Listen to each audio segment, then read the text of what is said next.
Welcome to the Saban Theater. We're glad you're here. Are you well? Does it ever dawn on you at about 7:12 p.m. that you haven't drank enough water? Maybe you get that feeling, and it just dawned on me, like I don't want to brag, but I was on an airplane today, and dehydrates you a little bit. They didn't have the fruit and cheese platter. You're like, Judah, don't you dare complain about that. That's my favorite. Anyways, flew here, and I am so happy to be here tonight. I'm so glad you're here tonight. There's a special place in eternity for people who take time out of their summer to gather into a place where you invest in your soul and your mind and your spirit. Hey, right out the gate, can I just say a couple of things? If you're here and you are uneasy around religious things, so am I. You're amongst friends. And you're starting to contemplate, my friends said they'd pay for dinner, and so they talked me into being here, and that's how I got here. And now I realize this is a full-blown church services, multiple services, and I'm a little nervous. You don't have to be nervous. We love you. Church Home is here for everyone. We have way more in common than we do not. It's not a problem. You don't have to say that's good or you're right. Nothing like that. No problem, no problem. But it is true, by the way. We have far more in common than we don't. So thank you so much for being here, taking time out of your life and your schedule. And here's the deal. No matter what you believe about God, we are all on planet Earth, living in the same city, or some of you commuted, drove, but similar spot on Earth at the same time, and we need each other. So sincerely, thank you for being here. Are we live on the internet tonight too? We are live on the World Wide Web, which is awesome as well. So hello to everyone who's joined us. I'm really excited. We're gonna talk about freedom tonight. So if you're new to our space or new to watching online, I'm Judah. I'm married to Chelsea. We're coming up on our 25th wedding anniversary. Thank you. I appreciate that. Thank you so much. We got 3 kids, Zion, Elliot, Grace, 2017 and 15. It's wild. That's our journey. And we have been telling the story of Jesus on the West Coast of the United States of America. I've been doing this 27 years, which is wild. And we've been in LA now for, Jason Kennedy's here. We've been in LA for 12, 13, 14 years, something like that. This all started in Jason Kennedy's living room, true story. And we haven't seen each other for a couple of weeks, and I missed him so much. So Jace, thanks for being here. And I love you so much. And for those keeping track, Jason Kennedy will be live on E! News for the next 2 weeks. That's true. So I'm very excited about that. He hates me. Olympics. Do you like the Olympics? Man, I'm loving the Olympics. I'm so excited. Did you watch the gymnastics? I mean, listen, I'm definitely one of those people. I don't really realize gymnastics exist, but every 4 years, I'm all about it. And Simone Biles is so inspiring, and the whole team, they won gold. I'm so excited.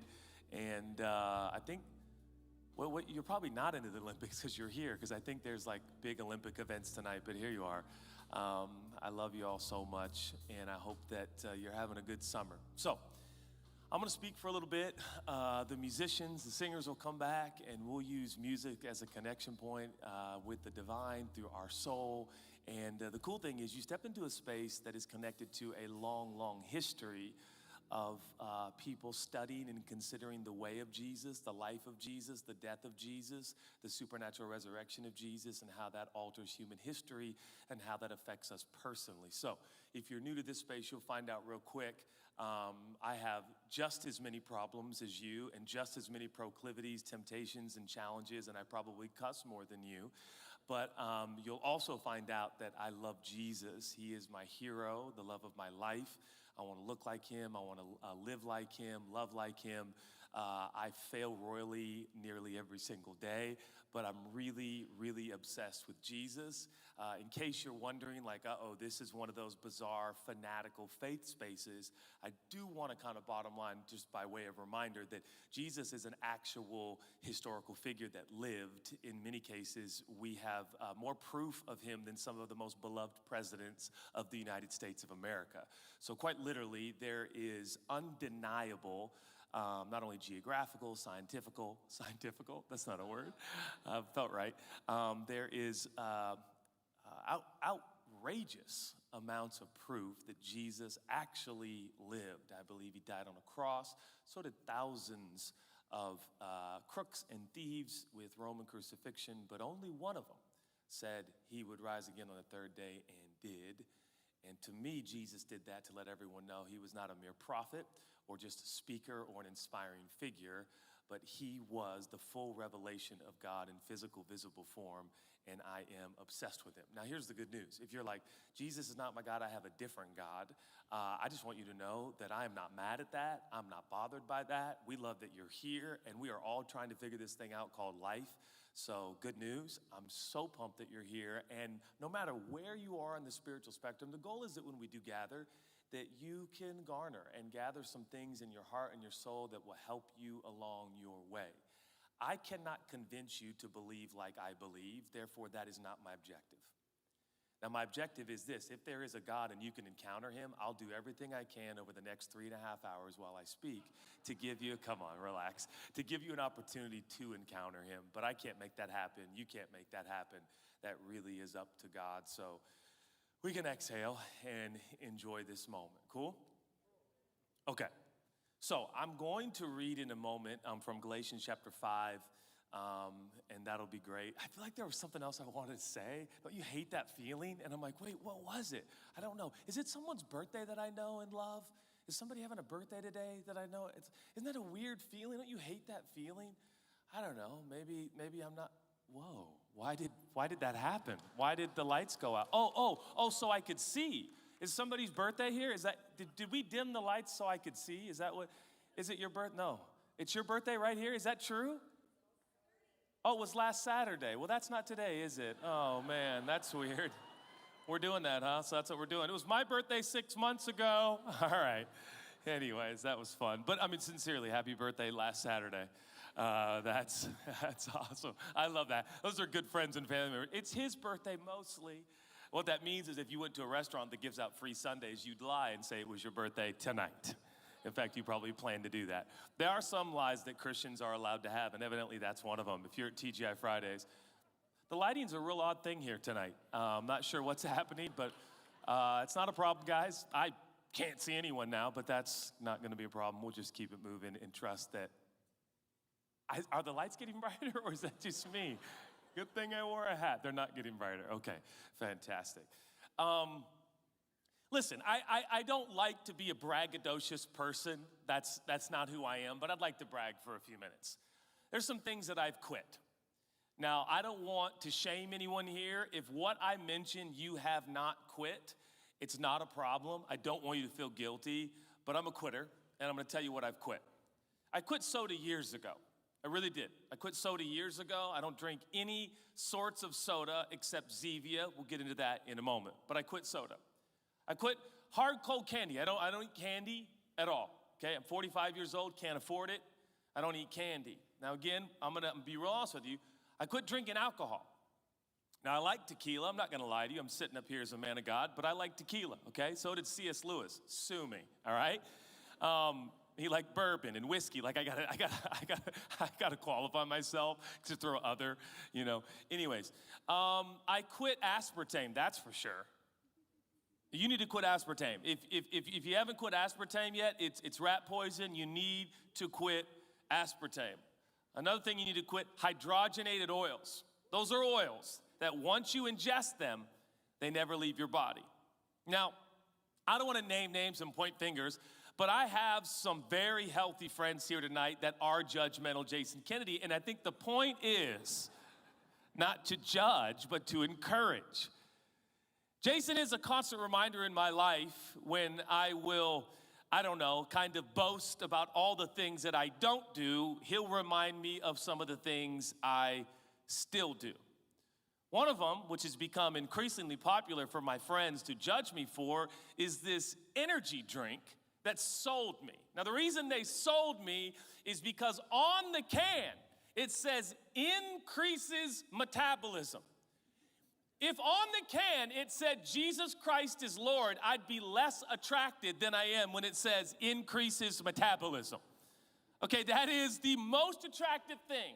If there was a clothing company that said if you wear these clothes, it increases your metabolism, I would try it, for sure. So at my age, when something says increases metabolism, I went to CVS the other day. No sponsorship money is being exchanged, but I went to CVS.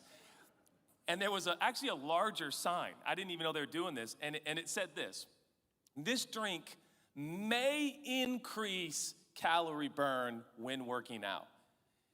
It was much more convincing when it first came out. It was like guaranteed 100% you will be the best looking version of yourself if you drink this drink. Now, when I got into Celsius, again, I'm not getting paid for this. This is not an ad, okay?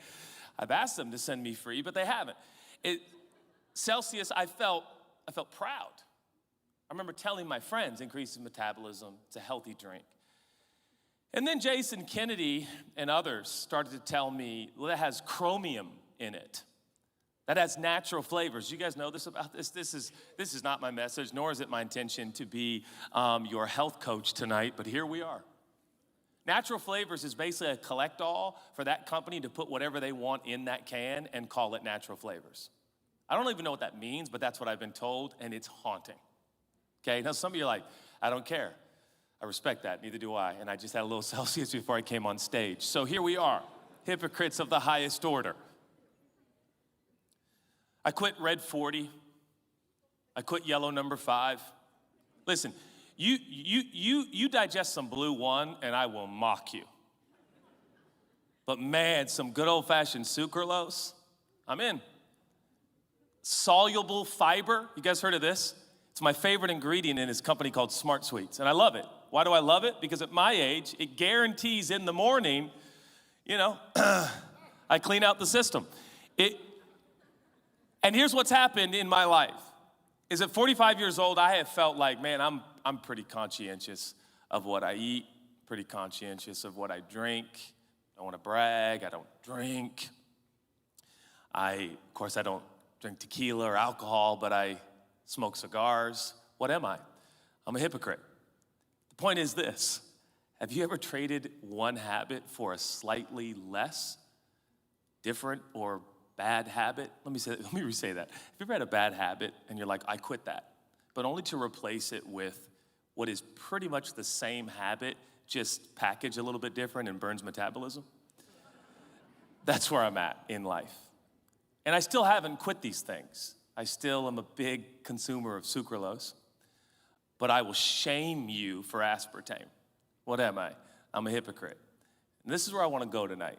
And I'm not saying this is going to be fun, but if you're here and you're not a Jesus follower and you're not a Christian, this is going to give you extraordinary insight, whether on the internet or right here at the Saban Theater. If you've ever wanted to know about Christians and what the problem with Christians is, we're going to get gut-level honest with you tonight. Now, what I'm about to approach you with from Galatians chapter 5, there is an ancient Jesus community who is having very similar challenge as we do in our modern era.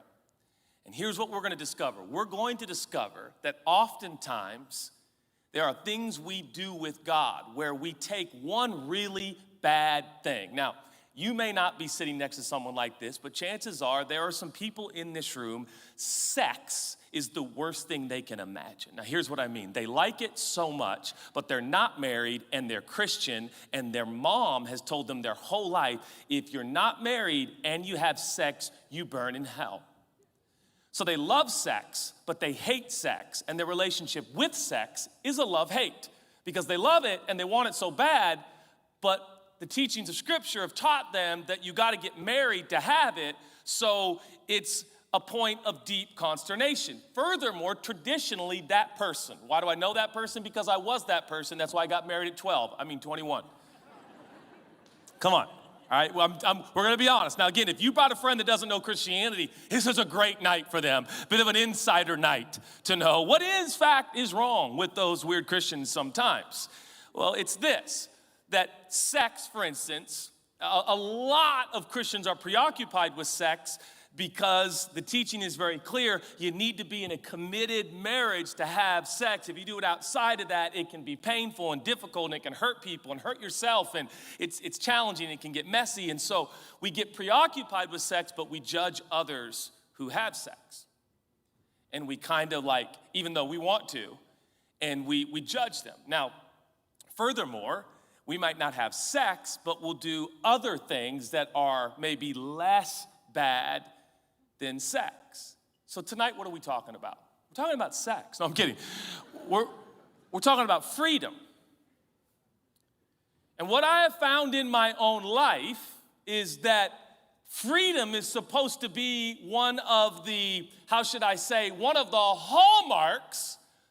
of the lives of those who follow Jesus. Of all people on the planet, it is said over and over in what we affectionately call the New Testament. It's not that new, but it's newer than the old. The New Testament tells us we are to be free. Are you free? Do you feel free? Thank you. That's my guy right there. Nah, not really. Isn't that the point tonight?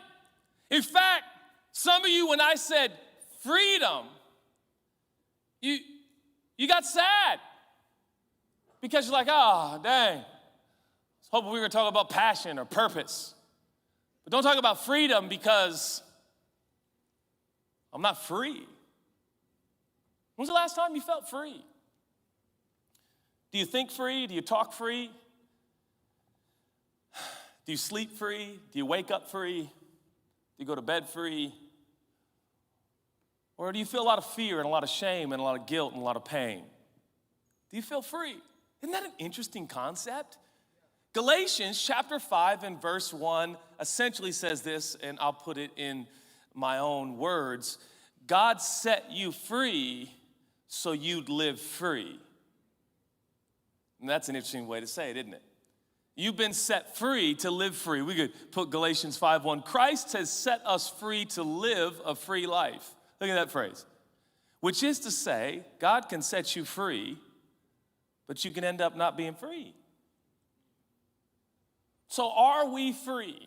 Now, again, here's the good news. If you're here and you're like, whoa, this seems like a night really dedicated to some inside Christian trauma and drama. Judah, I came here tonight to hear the story about God and his love. Have no fear. We're going to go there. We're going to get there. But I just want to say before we go any further, what we're doing here tonight. Here's what we're connected to, and here's why we're here. As much as this looks like a pep talk and an inspirational experience, I'm on stage with a mic, there's lights, too bright, no lighting on the crowd, can't see him, not a problem. But what are we doing here tonight? Let me paint the picture for you very quickly. Why I'm here, why many people are here, and why there are gatherings like this all over the world as we speak, and some that will transpire later this week, later this weekend, and beyond. Billions of people will gather under the name that is Jesus. Why is that? Because there was a man. There was a man whose life and ministry surfaced around 30 years old. Where was he first seen? He was seen at a party, at a wedding feast. It was probably a week long. They ran out of alcohol. His mom thought to herself, I know a guy who can fix this problem. It was Jesus. But up until this point, there had only been rumors that perhaps Jesus is who we always thought maybe perhaps he could be. For thousands of years, there had been prophecy by the great orators and prophets of many nations that someday there would come a man who would be fully God, and he would be a deliverer, and he would be a superhero, and he would be a savior, and he would be God in the flesh in physical, visible form. So some 2,000 years ago, born in a barn in Bethlehem, there was a supernatural child. It was so supernatural at his birth that there were literally stars aligning. There were like old wise guys who had a lot of money who found him when he was 2 years old and bowed down to him when he was 2. Anybody who bows to a 2-year-old, that's crazy. Shepherds who were led in a phenomenon to his bedside, which wasn't a bed, it was a feeding trough. This story is weird, it's wonky, it's wild, and his first miracle is not opening the blind eyes and the deaf ear, it's making alcohol for a party that ran out. He's not what you think. From that point on, he begins to do miracles. He doesn't teach like you think he taught. He teaches in parables and metaphors and analogies and stories. Half the time, the 12 teenagers that rolled with him were like, what did that even mean? And sometimes he was even more elusive. It meant what it meant. And they're like, what is going on? For 3 years, he went around only doing good, only healing people, helping people, especially protecting those who had been marginalized and overlooked and dismissed in culture, bringing dignity and worth to women and children and those of mixed races who had been completely discarded by the traditional Jewish approach.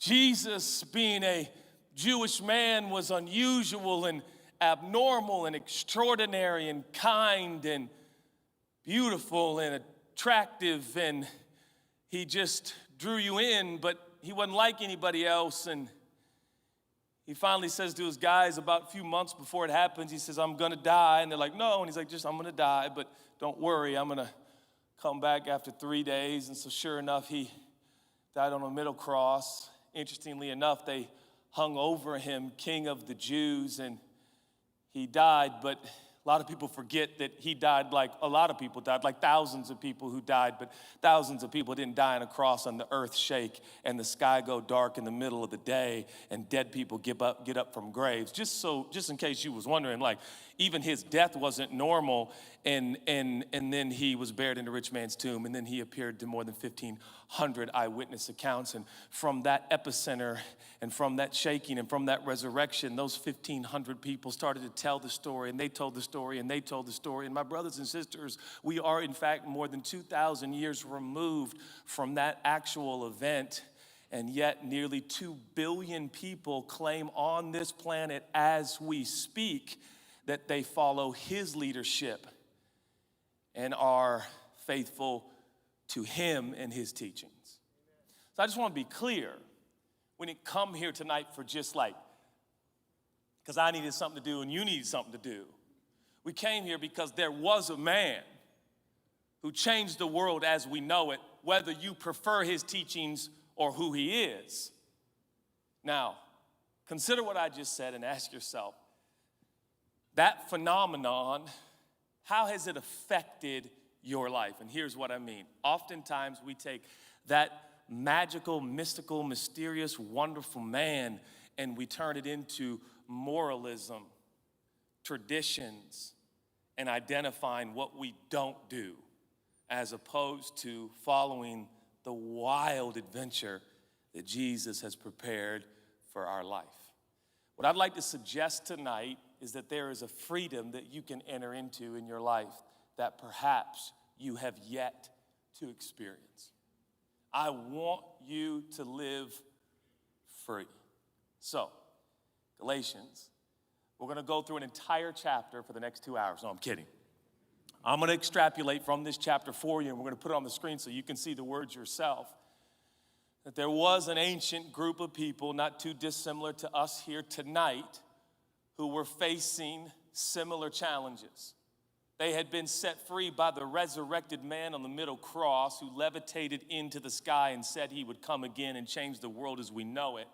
And yet they had taken that freedom and been pressured right back into tradition. Now, you're going to find this probably comical, but the biggest challenge this ancient church in Galatia are facing is that there are actual preachers like me telling the faith community that yes, Jesus gives you salvation, but if you don't get the male anatomy cut properly, you'll go to hell. A circumcision, in case you wonder what I was referencing. You're like, wait, what? We're talking about peepsters? But that's what we call it in our family. It's better, right? Peepster, it's better. So literally, the irony is that this ancient community, it's all hinging on the male anatomy. Isn't this awkward? And believe it or not, these teachers are so persuasive, they're literally telling people, and any women married to a man, unless they had their anatomy cut the right way, they weren't saved. Now, you're sitting there going, bro, are you kidding me? I would never believe that. That's crazy. What? Bro, please. And yet, right now, as we sit in this country, there are just as ridiculous traditions still well and truly alive that are informing us that if you don't act like this, talk like this, live like this, walk like this, you're probably not saved. I didn't mean to wear a hat tonight. I wanted to comb my hair, but I wore a hat tonight, which is ironic, isn't it? Because there are churches in this country, you might find this comical because we're on the West Coast of the United States of America, that would not allow me to come to church if I was wearing a hat, and yet, who's laughing now? I'm preaching, but as silly as that might sound to some of you, and I'm glad it sounds silly, that's a real thing, It's a real thing. So there are other traditions that are alive and true. Here's what I want to do tonight. I want to give you 5 sneaky enemies of freedom. There are 5 sneaky enemies that were at work in the ancient Galatian community that I think sometimes are incredibly relevant for us today. Now, here's the objective. The objective is that we get to the end of this dissertation and the end of this dissemination of communication, and perhaps you feel lighter. In fact, no, I got a better idea. I'm hoping that over the course of the next several minutes, that perhaps you'll leave here tonight going, I could do that. Wouldn't that be amazing? If maybe you would leave tonight going, bro, wait, I can do that. I can believe in Jesus. I always thought it was exactly. So I literally mean this when I say it. There's going to be some pressure relieved. That doesn't mean over the course of the next few minutes, there's not going to be some traditions that will be confronted. Okay? So just join me for a moment and just hold all of your special things that you think makes you so dedicated and committed.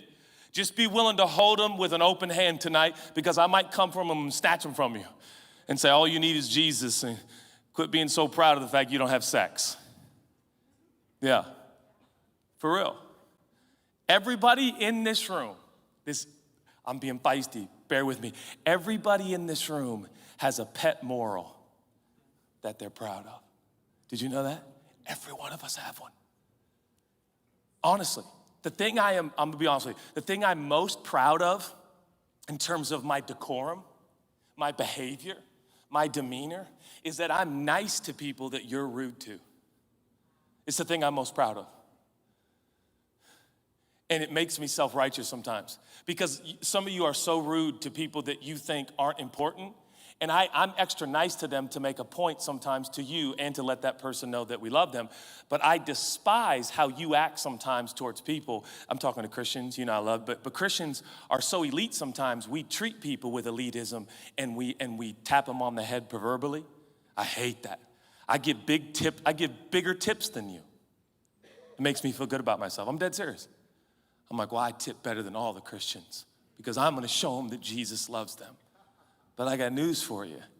The moment that turns into self-righteousness and I'm better than you, I'm an heir, not you. That's not what saves me. That's not what makes me who I am. What makes me who I am is that God loved me and made me, named me, and chose me. So I put my pet moral on the table. So just at least mentally put yours out there, okay? Some of you just put it out there. I was watching a documentary last night about a Ponzi scheme, and I felt so good about myself. I was like, I never steal money. I would never steal money. I would condemn a man who did. And then you're like, wait a minute, there I go again. So it's okay, no shame, but we all have something that we think kind of,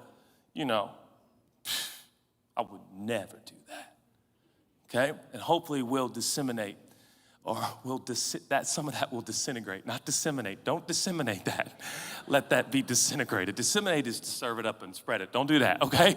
We need that to disintegrate. Okay, start reading here in Galatians chapter 5, verse 1. We'll read this together. Christ has set us free to live a free life, so take your stand. Isn't that interesting? You're going to have to take a stand if you want to live free. Never again let anyone put a harness of slavery on you. I'm emphatic about this. The moment any one of you submits to circumcision, there it is. Don't get caught up. Just put any kind of your pet moral. Some of you are like, I do not care about circumcision. I know. It's 2024. But the moment any of you submits to your favorite moral or any other rule-keeping system, at that same moment, Jesus' hard-won gift of freedom is squandered. What? First sneaky enemy of your freedom, rules. It's hard for Americans right there. We have to let that sink in. If you're not from this country, you're like, yeah, good point. Americans are like, rules are good. Rules are important. What do you mean rules? Rules. The moment, that was good too, guys, but I was going to keep reading that last verse. Okay, the moment any of you submits to circumcision or any other rule-keeping system. All right. Oh, Lord Jesus, help me. And let all these people know that I love them. Here's what happens. When's the last time you felt bad about yourself, and how did you encourage yourself?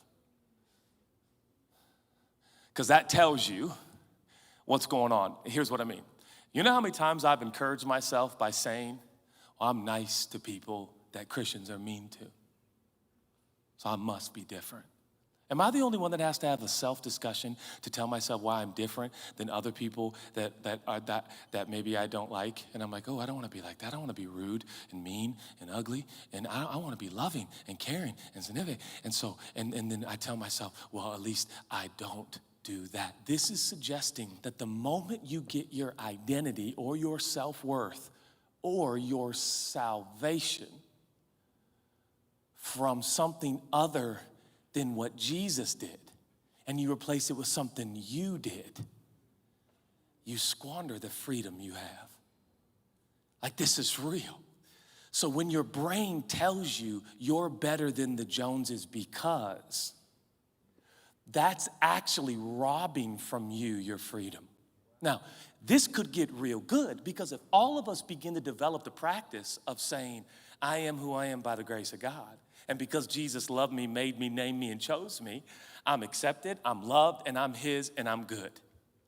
By the time we get to the end of this passage, there will be one litmus test. And this litmus test will go like this. In Galatians chapter 5, verse 25, he will say this. Here's how you'll know this freedom and the grace of God is not just something you have assented to in your heart and something that you just kind of have in your mind, but it's something that you're living out. And he'll literally describe the ultimate litmus test of whether or not you'll know you're living in this freedom is how much you compare yourself to others.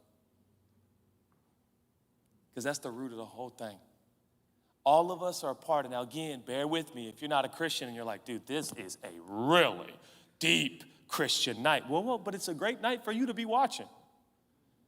Because the thing you don't like about Christians, we're talking about right now. The number one reason Gen Zers do not want to join a church or go to a church, you know what the number one reason is? They were polled in America. I don't want to be judged. Translation, I don't want the Christians to compare their life to mine so they can feel better.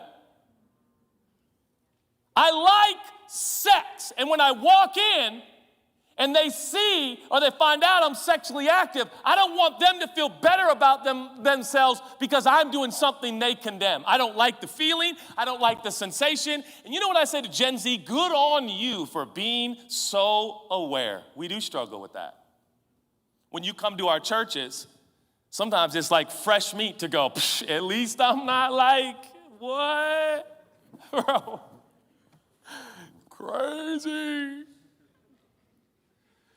So by the time we get down to all this, ultimately one of the things I want to set you free from is constantly needing to compare, judge, gauge, and rank yourself with everybody around you. By the way, that's why you're not very loving, because everyone is an opponent, a threat, and an opposition. And it's you versus everyone else in the great moral war of Christianity. And you're constantly trying to figure out, am I more godly than them? I have no idea what I'm doing right now, but it seems like a physical demonstration of what we do in our brains. Do I? Yeah. Yeah, they got a spirit of lust. I don't.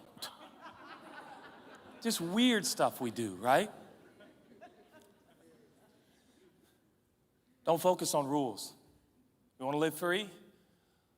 Focus on a relationship, not the rules you keep. This church will not preach rules. It will preach relationship. We are not here for rules. Jesus came to the earth to say, rules don't do it, even 10 perfect rules, which were fueled by 630 perfect laws, which none of us can keep. He fulfilled the rules. So now those of us that cannot fulfill the rules can have a relationship with him because he did. This is about a relationship. The focus is not about what you don't do or what you do. It is about who you get to know. Now, this is going to be an increased challenge as we go to 4 more enemies, and here's why. Because so much of our life, particularly in the Western world, is competitive in nature. And so by nature, we compare ourselves amongst ourselves and rank ourselves amongst ourselves. I mean, folks, look at all of our entertainment and enjoyment. It's literally, the whole thing is one nonstop ranking system as we speak.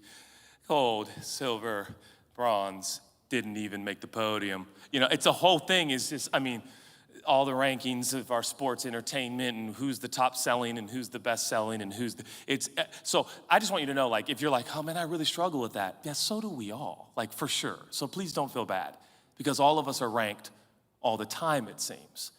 But what if we dreamed up and realized through the love of God a whole different kind of community? So it's relationship over rules. Number 2, as we read on, this ancient community hung up on whether or not they're going to get circumcised. He says, I repeat my warning. Now, I want to say this. It is rare that you'll see a New Testament book that is so emphatic or repetitive in a warning and a caution. Paul is very passionate here about you understanding that you can be free. I repeat my warning. The person who accepts the ways of circumcision trades all of the advantages of the free life in Jesus for the obligations of the slave life of the law. Now, I want to be very clear for those who care about these nitty-gritty things. He is not saying you're not saved. That's not what that says. What he is saying is that you just gave up all the advantages. You're still loved. You're still accepted. You still know Jesus, but you have now traded your freedom for morals. And you don't have to.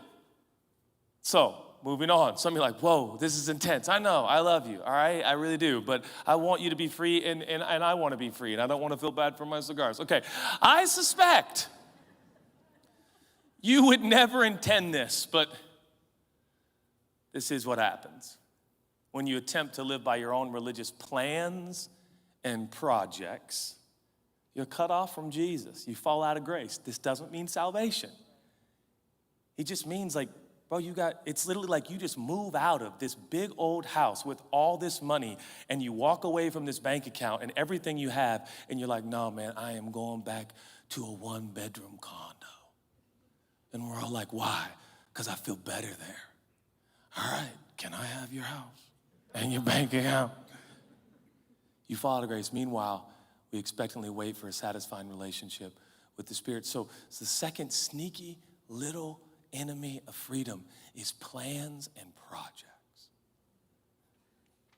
Ooh, some of you are rule people, and you are plan people, and you are project people. See what we do? Think about the story I just told you about this God man who put on skin and bone and was born in Bethlehem, and then he made alcohol at a party, and then he transformed everybody's life, and then he was crucified. But then the earth shook and the sky went dark, and the people came out of their graves, and 3 days later he got up from the grave and he levitated in the sky and told 1,500 people, and they spread, and now it's billions of people, and we turned it into rules and projects and plans. And God's like, or you could have me. But we love our plans, don't we? We think we're going to outplan the rest of the world, and that's how they'll know we're Jesus people. Wait till you see our plans. Big buildings, big projects, big programs. And the world will stand back and say, your buildings are so big, you must know the real God. Nope. Nope. Now, I've been doing this for so long. You know how many coffees I've had with guys? I don't do coffees with women because I want to stay married to one woman, but I do have coffee with guys. So, you know how many coffee with guys? I was a youth pastor for 10 years. I got to tell you how many coffee I have with guys who say, man, someday I want to build a business so big. I want to build it so grand that people will know it was God. Now listen, I was the pastor at the coffee going, yeah, do it, as long as we know. That's probably not how it's gonna go down. I don't mean your life isn't gonna be awesome, you're not gonna have a big business, but I don't think that Jesus died so we could do our big plans and build our big buildings and produce our cool art so the world would see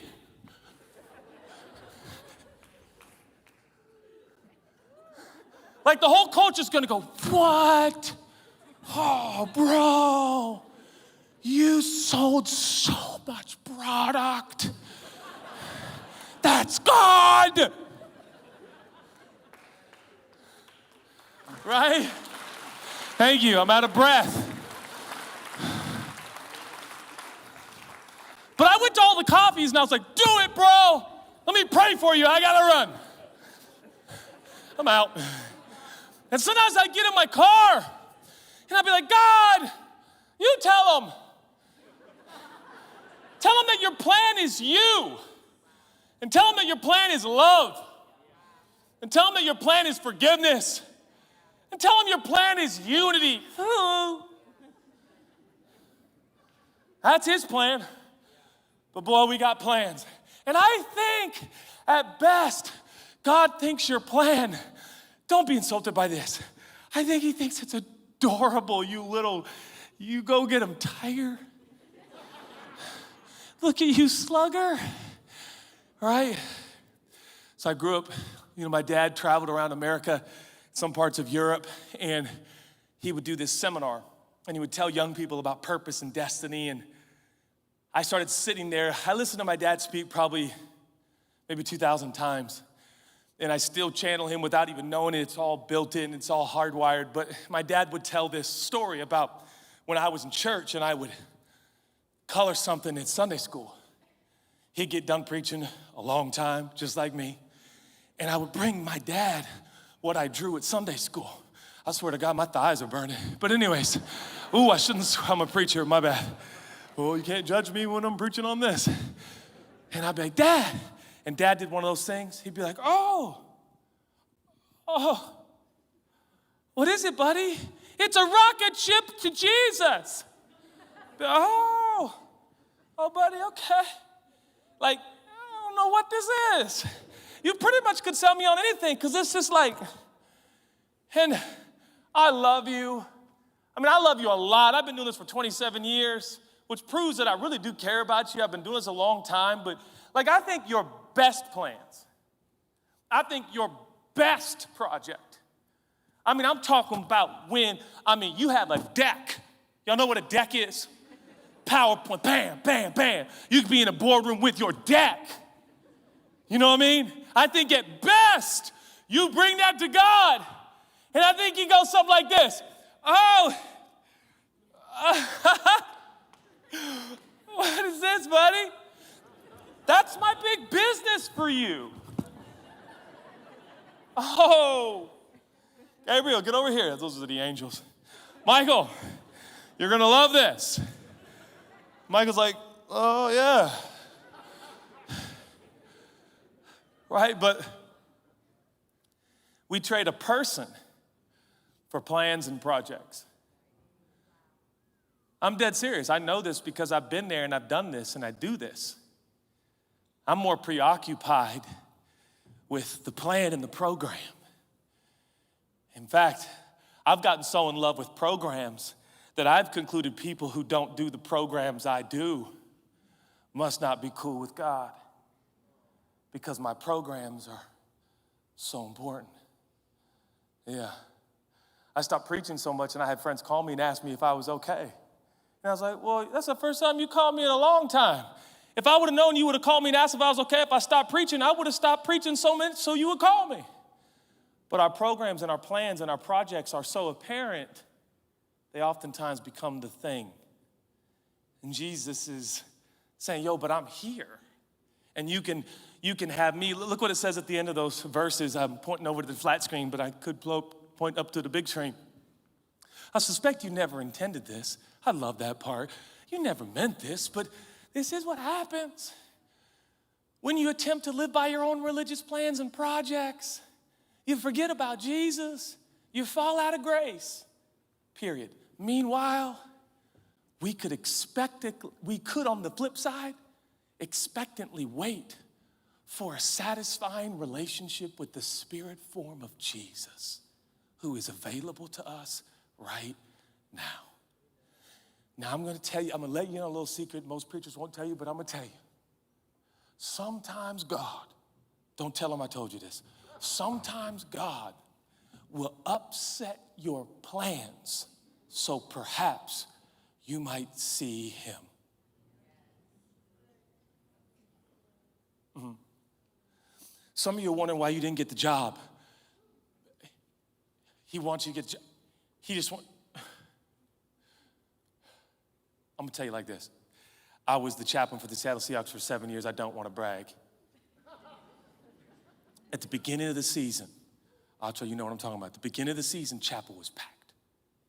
Packed every year. I would tell my assistant chaplain, I'd be like, oh, we're doing it this year. We got all the players in chapel.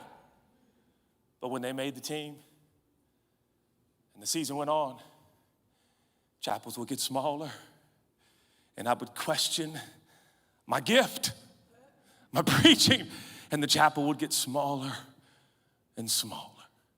Now, some of the players would struggle. You can bank on the fact they'd be back in chapel next week doing what we all do. Hey, yo, God, I need to do good in what I'm doing, my plans, my projects, my career, my thing. You got, okay, are we good? All right, problem? All right, cool. Come over here, things start struggling. You're like, God! Hey, what's up? I can't catch a ball. I can't shoot. I can't dribble. I can't raise no money. Business isn't selling no product. Where are you? I got a plan, and the plan's really for you. Really? So bless my plan. All right? Things start happening. You're like, ooh, that's what I'm talking about.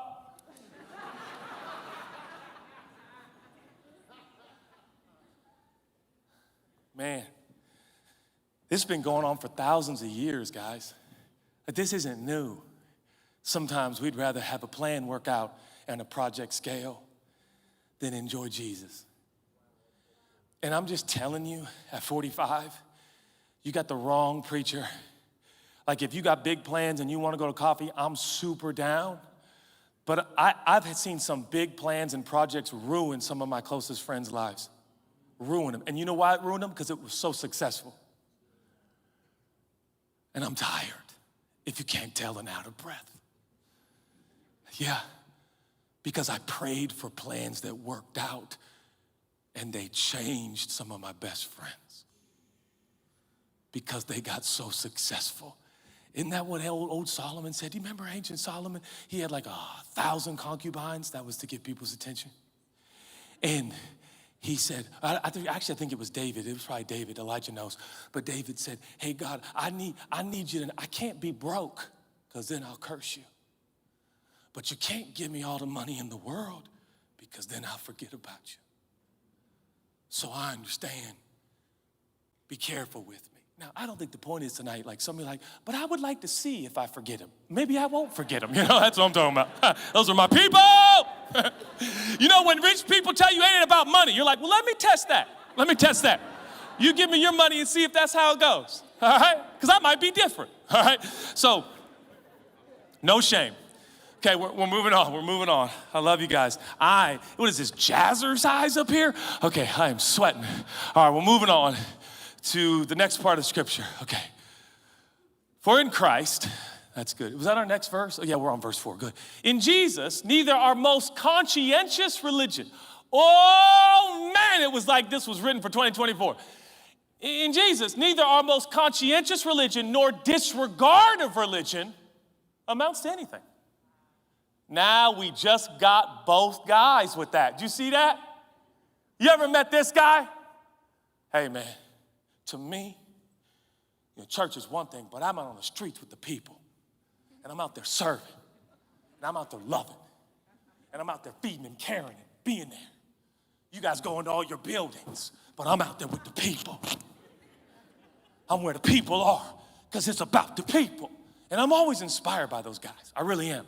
I met one a couple days ago, and they're like, Pastor, what I love about you is you're out there with the people. I've been doing this for 27 years, right? And it's like, man, it's about getting on the street and serving people. I love that guy. I love that guy. But I also met this guy. Man, I hate religion, dog. I hate it. I have nothing to... Sick and tired of religion, man. Uh-oh, I thought that was gonna go off and hurt somebody. Pastor, that hit me. Be healed.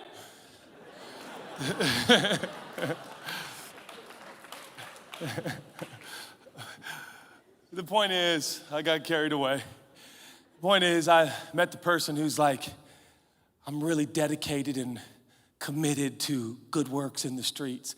And then the other guy who's like, I hate religion and organized churches, and it's about right, but they're two extremes. They're both kind of have the same heartbeat, but the Bible says they don't amount to anything.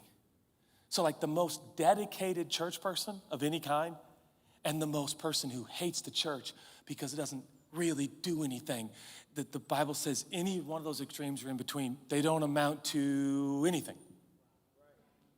What matters is something way more inside. Here is this the fourth or fifth or third? I think this is the third sneaky enemy of freedom. And here it is, outside or exterior focused. It's so sneaky. Or all of a sudden, all we do, here we are again, looking at the outside. And the scripture says something on the inside is happening that's far more important. And that is a trust that's growing so big that you start to love like you've never loved before. And here's the problem with plans and projects. That's not the litmus test of knowing Jesus. But do you know what is? Trusting him so much you start to love people you would have never loved. Now, don't take this verse and say, I love a lot of people. Well, you're probably like me. You love a lot of people that are lovable and maybe love like you and look like you and might even act like you. I love abstract, random feelers. I love the super sensitized. That is me. If you look at me wrong, my whole day could crumble. I'm serious. I'll have interactions with people. The other day I was golfing and this guy was talking to me and he's like, where are your golf clothes? And I was like, oh, these are my clothes, man. I love the 90s. He's like, all right. I hit a good drive. I thought maybe I would go over and talk to him. I said, man, you got to stay with me. I had the best drive I hit all day. And he's like, how about you keep it moving? He going like this, keep it moving. 4 hours later, I'm at home in the bathtub And I'm going, why would he say that? Why would he? I think I was extra nice. To be honest, I was really gracious to go over by his patio. You know, like, so listen, if you're super sensitive, I feel you. But I think the point is, the whole litmus test is actually, do you love people that are people you wouldn't normally love? Oh boy, we're gonna need this before November, can you tell? Yeah. You're gonna have to love someone in the red category or the blue category. Those colors are ruined for me. But anyways, the point is, you're gonna, so much trust in Jesus, you love people you wouldn't love. But what we do is we trade that for exterior formation. Yeah, we do.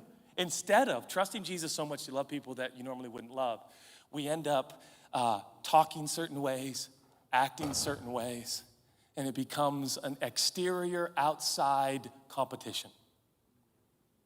How are you? Good to see you. God bless.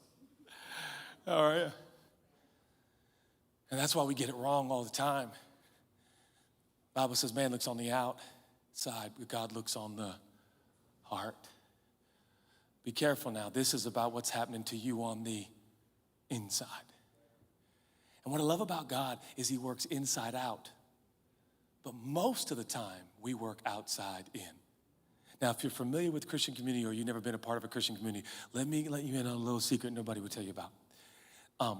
You could do a little test. If you go to a church and you just change out some outside stuff that you could pick up real quick, you will be assimilated and accepted before you know it. Because that's how it's pre-programmed. But yet God works, by the way, God oftentimes doesn't work on our timetable, i.e. slow. There are some of you here, you have been following Jesus for 20 years and you still struggling with the same thing you struggled with when you were 14. And you know what I would do if I were you? I'd be like, God, you need to do a work. You think I'm teasing? That's exactly how I deal with my challenges in my life. I'm like, you better change this guy because I want to hurt some people down here. You better take this hatred out of my heart. Lord, today I was driving to the airport and there was a merge lane because there was road work ahead. And sue me because I'm this guy, but everybody like gets over to the 2 left lanes, but there's an open 3rd lane that doesn't merge for like 2 miles. I'm like, see ya, woo! I'm just flying by people like, bless you, bless you, bless you, bless you. I'm like, man, I'm glad I'm a leader, not a follower. Exactly how I felt, very self-righteous. Now I get up right to where it's about to merge. That's right, I waited right till you got to merge. Now, when I got to. But until then, I'm rolling. And I got up there, and there was a semi. So I was about to get in front of him, and he started coming over.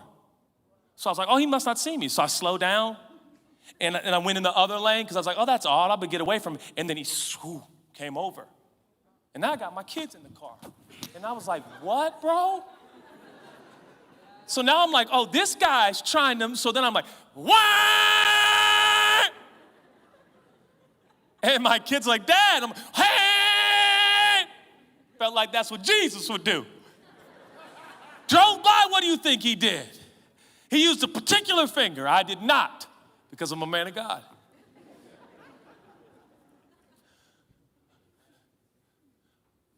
But what matters is that God changes that on the inside of us. I'm 45, preach more sermons than I can count. And I'm still laying on my horn to a semi-truck driver who probably drives 14 hours a day. And I am his nightmare.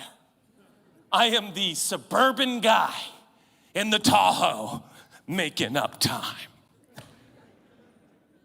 I hate myself for it, really. But this is an inside thing.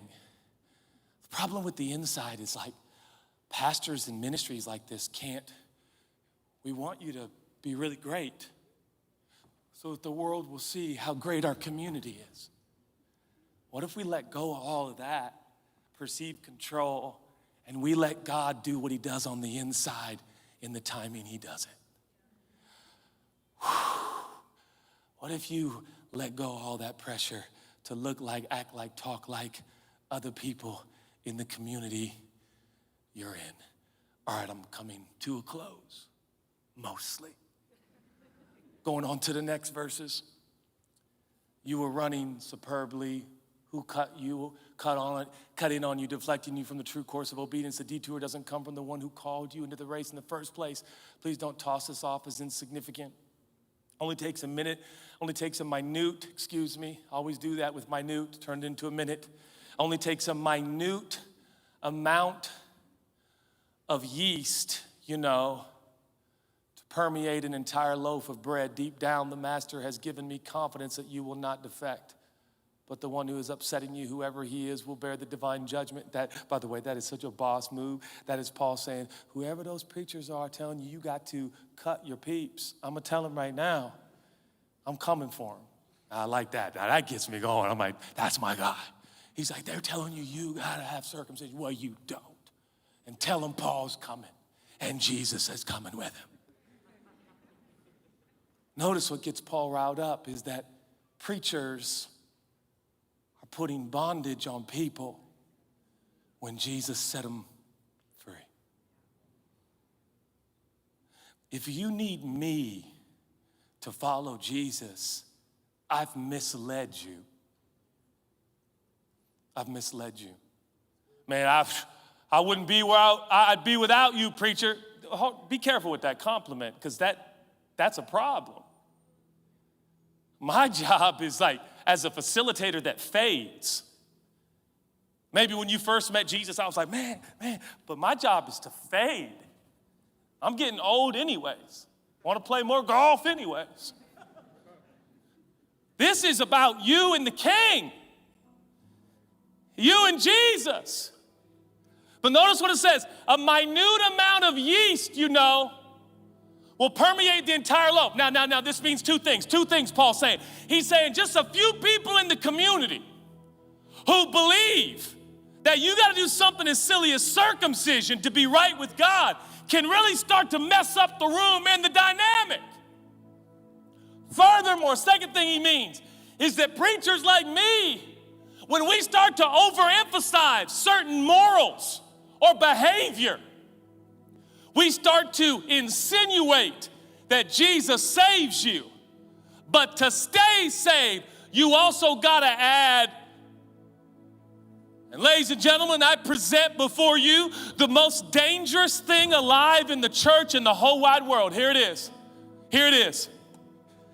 The message, bear with me, is Jesus. Let's say this Essentia, no sponsorship, this Essentia water bottle represents Jesus. The scariest thing alive in the church today is this, and I have played partner to it, so I know what I'm talking about, is when the preachers, the storytellers, the singers, the artists, well-meaning I'm sure, start to insinuate that you need Jesus plus moralism, tradition. Jesus saves. Oh, you're having sex outside of marriage? Uh-oh. He doesn't save that much. He didn't save that much. You have to, that's salvation. And I don't know any other way to tell you this, but that is what Galatians does with that. Galatians, throw away your props, silly. Galatians is like, what? Jesus plus circumcision? Absolutely not. No, it's just Jesus.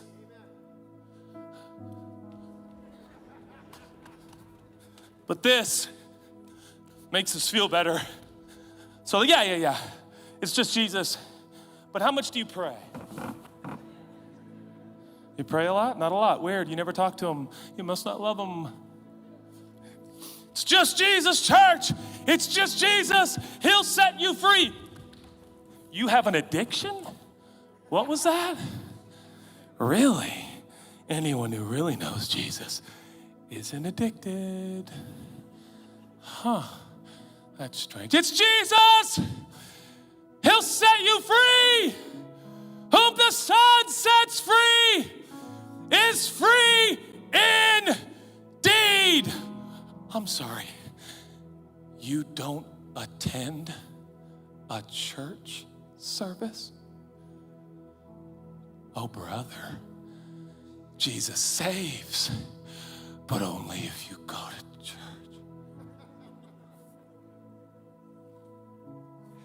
Jesus saves. Do you know the Bible? You don't know the Bible. You can't be saved. I'm really tired, but I'm metaphorically tired as well. It's the most detrimental thing in the world today in the church is Jesus plus. And that plus is however you fill it in. What's your plus? I already told you my plus. It's my pet moral. I really judge people who are mean Christians. This is what I want to do with all the mean Christians. You're not saved. Isn't it funny? Like, you have sex, I'll be like, just Jesus! Got no problem with that. But if you're mean, ugly, and not generous, and you don't tip big at restaurants, and you're weird and bizarre, and you leave a track instead of money, I'm like, you're not saved. Jesus plus. What's your plus? When it's just Jesus, what's your minute piece of yeast that has leavened the whole lump and now has told you, that's what you got to do. Our message is pure, but we've made it so average. And so preachers like me end up sounding like everybody else in the world. You got to try harder. You got to do better. You got to do more. You got to know more. You got to talk better. You got to eat better. You got to get the right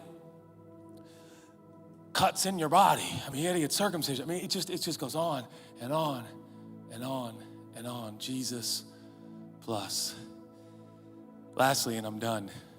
Look what it says. Going on.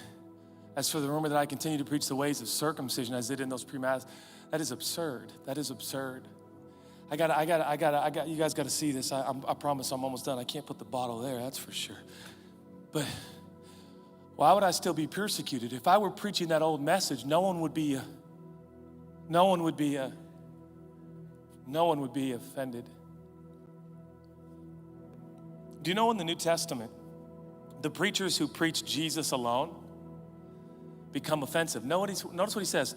And if I mention the cross now and then, you gotta understand something. I want to level with you. This is how I live every day. When I get mad at you, I imagine Jesus being crucified, and it puts it all in perspective, and then I forgive you, and I'm not mad at you anymore, and I'm dead serious. It's the power. It's the only thing that really works for me. When I feel like hurting someone and I'm angry, I struggle with bitterness, jealousy, envy, strife, all these things. You know what I do? I imagine Jesus. Sometimes it's images from the Passion of the Christ. Thank you, Jim. Like, for real. Like, it's just like, whoa, Jesus did all that for me. I can forgive.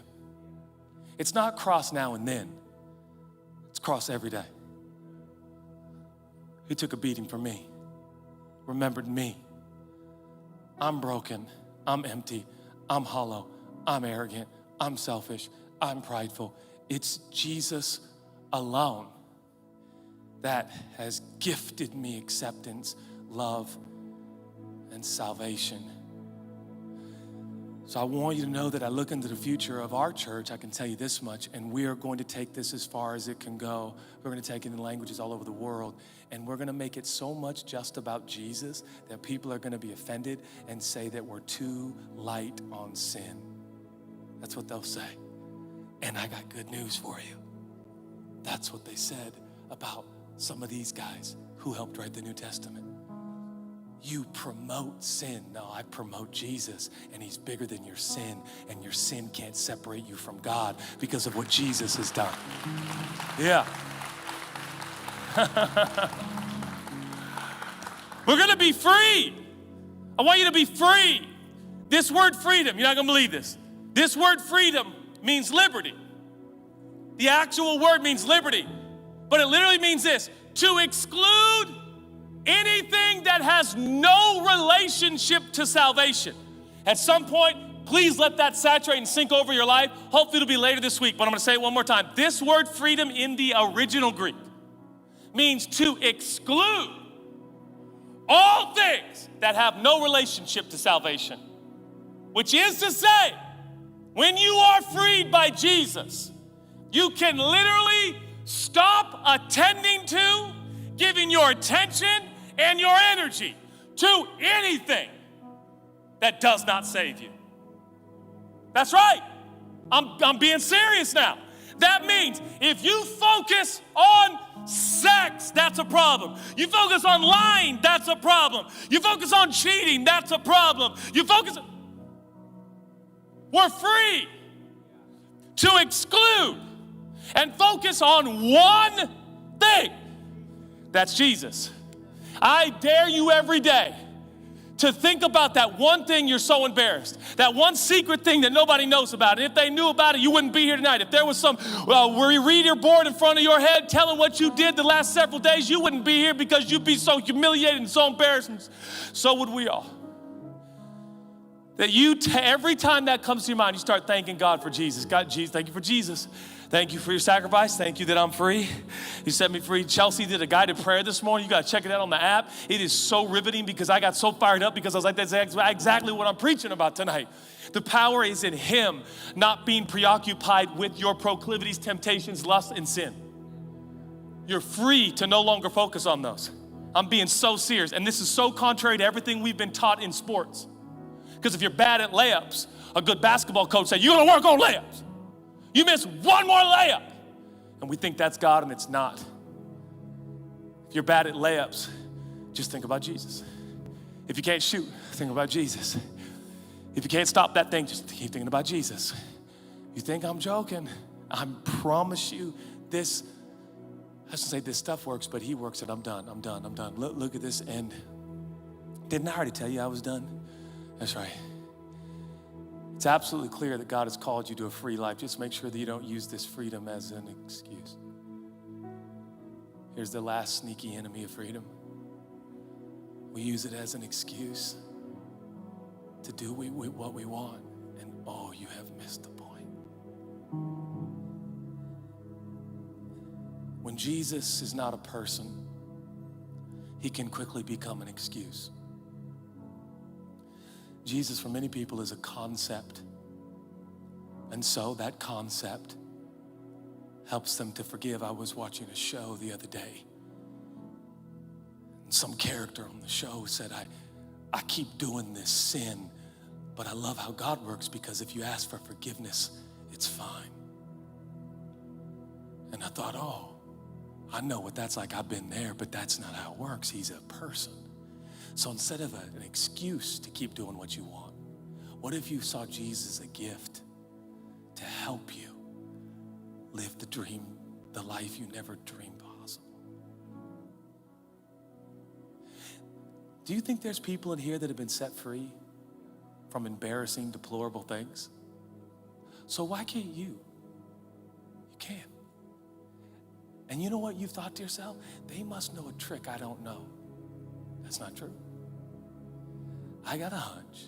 We just got to let go. Martin Luther, the great reformer, was recorded saying something no preacher has ever told me. He said, if you sin, sin boldly, for his grace has already covered it. And I thought, nobody taught me that in church. They always taught me, if you sin, sin secretly and don't tell nobody. What if we built a church where when people asked us what we were doing, we told them?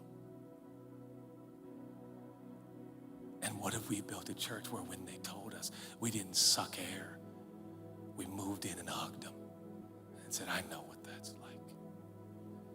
How was your week? I cheated on my taxes.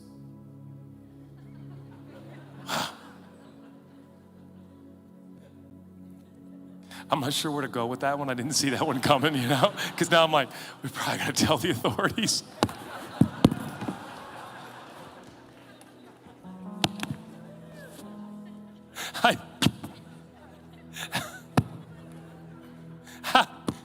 When people start telling us things like, dog, I gotta tell the police. Anyways, I'm sorry. Oh man, that killed me. I was like, wait, I can't. I mean, I forgive you. Like, I probably won't tell anybody if you cheat on your taxes, but I would still be like, you probably should tell somebody. I don't want you to go to jail. I'm sorry. Woo, I'm sweaty. But anyways, the point is, I love you guys. And I really think that, here's what happens. We trade rules, plans, appearances, moralism, and excuses. For what? A relationship, a person who's working on us on the inside. And it's just him, and he's enough, and he's a gift.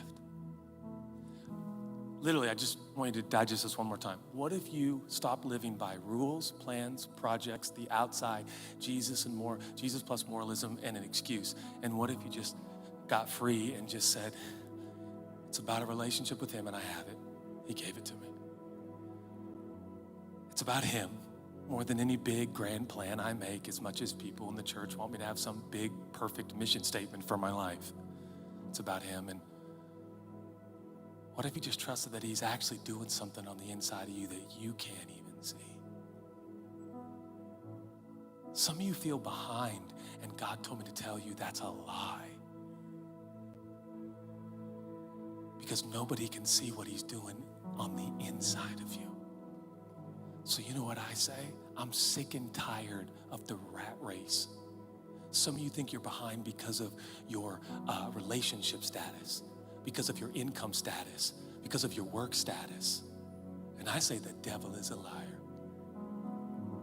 You might be so advanced on the inside, but nobody can even see it. I can't see you either.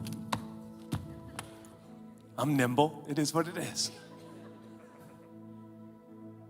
I gotta, please hear me. I'm done. Is the band out here? The singers, come on. Come sing. They're amazing. They got here really early and practiced for you guys and everything. You're not behind. I hate that you feel that you're behind, but I know that feeling. Some of you feel inferior. You feel like some of us are so incredible. Some of you feel like you just don't know anything. And you're embarrassed to talk about Jesus because you don't know as much as the other people who talk about him in such colorful, deep ways. So you feel silly. Sit in circles with some of us and somebody's like, now what is God telling you? And you're like, I don't think I've heard anything ever from God. Jesus loves me, this I know, for the Bible tells me so. Does that work? And we think this is a competition. I'd like to say God has you right where you're supposed to be. What if for the rest of our lives, I'm done, we gave ourselves permission to not focus on anything except that which saves us? That's what I'm going to give my attention to. Whatever saves me, whatever has the power to save me, that will have my primary attention, and everything else will be secondary. Ooh, buddy, you might get free. So that's what I'm proposing tonight. That we just say, if there's a God and his name is Jesus, and if he can set me free, then I will come to him. And I want to say, whatever silly, ridiculous thing you've got hung up on, or somebody hung you up on it and told you that was your problem, and that was your weakness, we are opening the doors wide here. You are who you are by the grace of God. And you are loved, and you are valued, and you are seen here. So I say it with boldness tonight. Whom the Son sets free is free indeed. It's going to get messy. It's going to get wild. Everybody loves freedom until everybody gets free. You're like, wait a minute, this is wild. He's in charge. He's in control. So God, I pray tonight, so much of what we're talking about, like, I feel so unqualified to talk about it because it's so deep and so magnificent and so magnanimous and so outrageous and so incredible, but it's freedom. And you said you would set us free. But I got to admit, a lot of times I don't feel free. We want to experience the depths of freedom that only you offer. Freedom from the things like shame and guilt and pain and sin and addiction, embarrassment. Oh God, set us free. Set us free. Comfort, hold, and console my friends tonight in this room or watching on the internet. Thank you, God. Thank you, God. Thank you, God. If you're here tonight, and I just want to thank you. This is a lot of emotion and a lot of passion and a lot of content tonight, and you should be appreciated for being here tonight. I really mean that. But I want to ask you a simple question. Do you want to receive the free gift of forgiveness that only Jesus offers? If you do, let's do it right now. We don't got to wait. You don't got to do nothing except just believe him. If you believe this Jesus that I'm speaking about and speaking with tonight, if you believe in this Jesus that has completely captured my heart and so many people's hearts in this room, and you'd like to follow him, you're not going to do it perfect, you're not going to know what to do all the time, but he's going to be with you, and he's going to help you, and he's going to lead you, and he's going to guide you, and he's going to keep forgiving you. If you want that forgiveness, and you want that friendship, and you want that relationship, and you want to begin that journey with Jesus, on the count of 3, I'm going to ask you to lift up your hand and put it right back down. You know who you are. 1, 2, 3. If that's you, just slip it up real quick, and I'll see your hand. You can put it right back down. I ask people to raise their hand because it just confirms to your brain when you see your hand go up. This is real. This is happening to me. I'm going to follow Jesus. God, thank you for these hands. Thank you for these hearts. Thank you for these lives. And thank you for the rest of the days they will live on earth. They will not be alone. They will be with you. You will guide them and lead them. And may they always know, absolutely finished, they are forgiven forever. They will never be unforgiven. They are forgiven forever. Forever, forever, forever, forever. It is done. All the error, wrong, selfishness, sin they'll ever commit, it has already been absolved. It has already been absorbed. They are completely free, completely forgiven, completely yours. And you are going to bless them, cause your face to shine upon them. You will keep them and watch over them and guide them and lead them. And this is our portion, and we thank you for it. Now, with the few moments we have remaining in this gathering, meet us through melody and harmony and rhythm and beats and songs. May we feel your tangible love up upon our life, our brains, and our bodies, in Jesus' name. In Jesus' name. If you want to and it's your desire, you can stand with me, and let's join the singers in the band now, and let's express our gratitude to this wonderful Jesus. Come on, church. Come on.